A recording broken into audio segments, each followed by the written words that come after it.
Shalom, selamat pagi jemaat dikasih Tuhan. Kembali pagi hari ini, di awal pekan ini kita berjumpa lagi dalam renungan pagi. Mari pagi ini kita akan kembali bersama-sama merenungkan firman Tuhan supaya kita terus dibangun, diteguhkan dan dikuatkan dalam iman dan pengharapan. Sebab firman Tuhan itulah sumber kekuatan bagi kita, makanan bagi roh kita. Dan firman Tuhan juga yang akan menuntun kita, bahkan menerangi langkah hidup kita. Mari sebelum merenungkan firman-Nya, kita akan berdoa terlebih dahulu.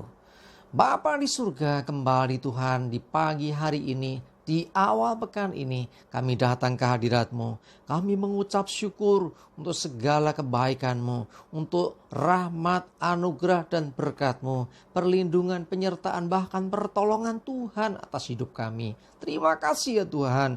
Dan pagi ini kami juga membutuhkan tuntunan firman-Mu.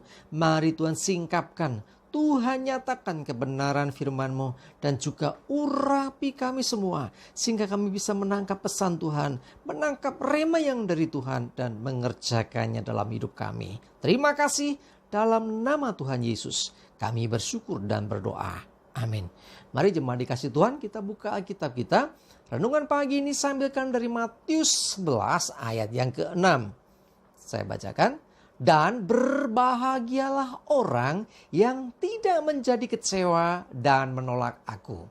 Nah, konteksnya kalau kita baca itu tentang Yohanes yang dipenjara dan dia mengutus utusan ketemu Yesus menanyakan apakah engkau ini yang akan datang itu. Padahal Yohanes sudah pernah ketemu Yesus, bahkan membaptiskan Yesus. Ya, tapi karena keadaan orang bisa menjadi kecewa. Hati-hati. Ya, kekecewaan sering terjadi karena apa yang terjadi dalam hidupnya tidak seperti yang diinginkan, tidak seperti yang diharapkan, tidak seperti ekspektasinya. Ya, jadi berharap A dapatnya B, ya, berharap terjadi A, oh ternyata akhirnya C misalnya gitu. Jadi hal-hal yang demikian sering terjadi dalam hidup kita. Kalau kita tidak hati-hati bisa sampai menyebabkan kekecewaan. Kecewa itu karena apa saja sih? Yang pertama kecewa karena orang lain. Ya tadi ya, dikecewakan orang, dijanjiin ternyata orangnya bohong. Ya, akhirnya terjadi kita kecewa ya, dijanjikan orang atau mungkin kita kecewa karena ditinggalkan orang. Kecewa karena ya orang memperlakukan yang tidak semestinya atas hidup kita. Itu bisa menimbulkan kekecewaan. Kecewa juga bisa karena keadaan.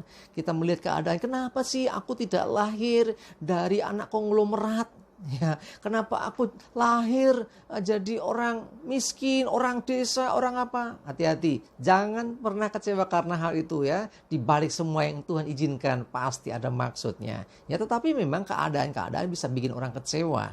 Ya, hati-hati, jangan sampai terjadi atas hidup kita. Kecewa juga bisa terjadi karena hati-hati ini, ya.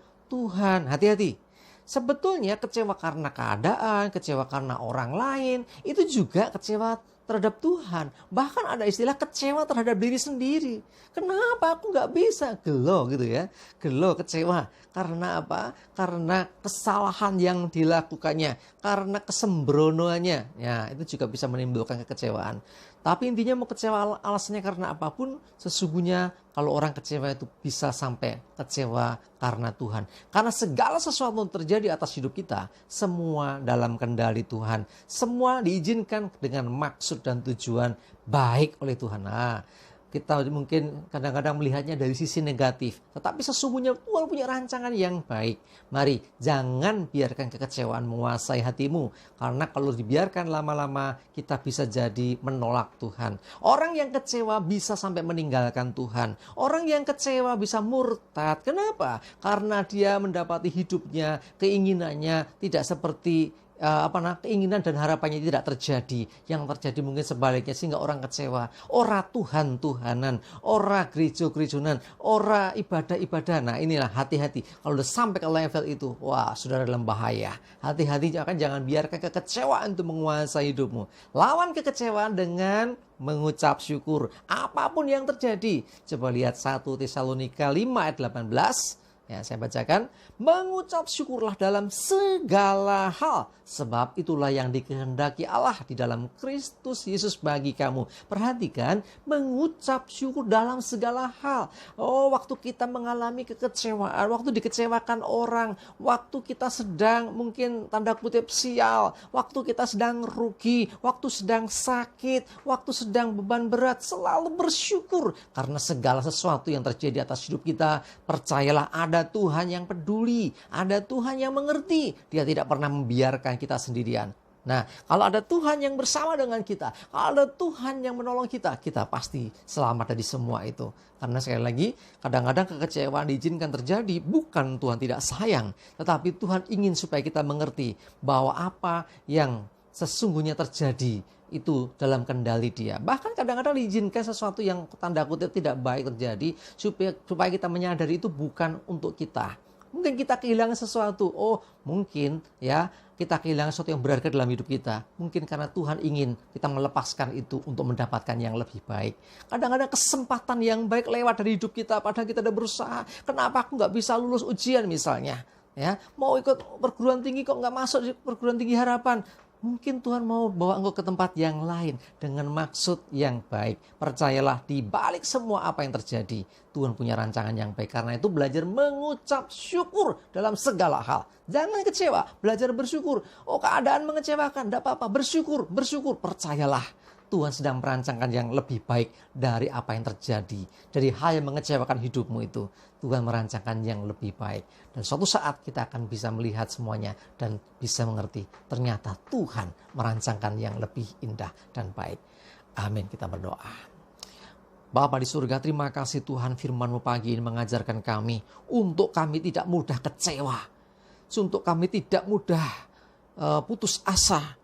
Kami berdoa Tuhan, kuatkan kami kalau ada di antara kami yang sedang dalam beban, dalam pergumulan, dalam sakit, dalam situasi kondisi yang mungkin dikecewakan oleh keadaan, dikecewakan orang lain, bahkan kecewa pada dirinya sendiri. Hamba berdoa Tuhan supaya dipulihkan hati mereka yang kecewa.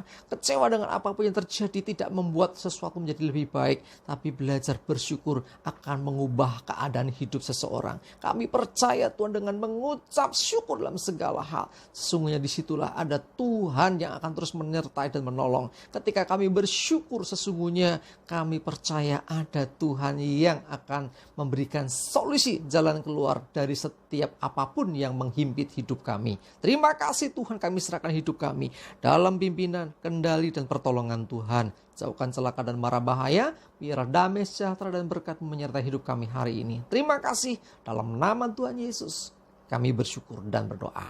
Amin. Mari jemaat dikasih Tuhan. Yuk semangat terus, maju terus dalam iman dan pengharapan. Tuhan Yesus memberkati kita semua. Amin.